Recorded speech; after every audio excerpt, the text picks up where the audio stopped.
Today, December 21st, we celebrate the optional memorial of St. Peter Canisius. He was a Jesuit who went to Germany during the Reformation as an evangelist, as a witness, as one who sought to bring people back to the Catholic Church.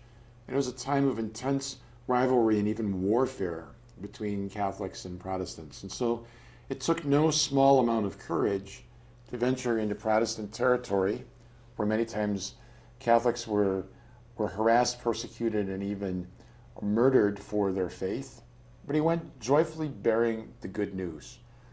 Just as in the gospel of today, we see Mary joyfully bearing the good news to Elizabeth in the beauty of the encounter of the visitation.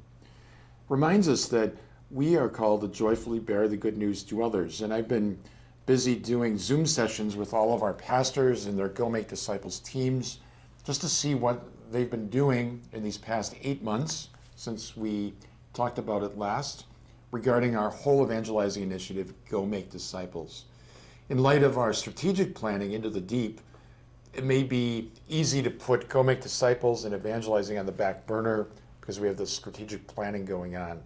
So I've encouraged everyone not to do that, because into the deep only makes sense if we stay laser focused and going forward with zeal on Go Make Disciples.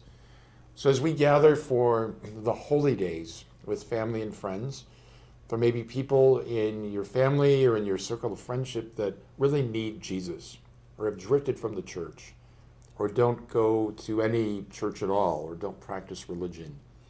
How can we be a witness to them?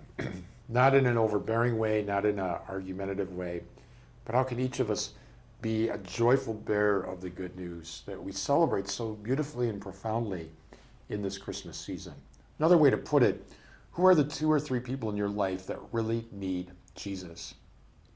And how can you invest more deeply in those relationships? How can we pray and fast for those folks? How can we walk with them towards the Lord in a way that they see in us?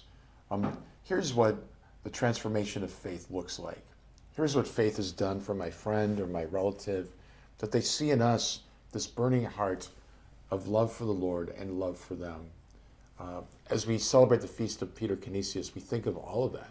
The mission of the church, Go Make Disciples, joyful bearer of good news. Mary moving in haste to the hill country to share the good news of the incarnation with her cousin. All of that propels us on mission as we enter into these final sacred days of Advent.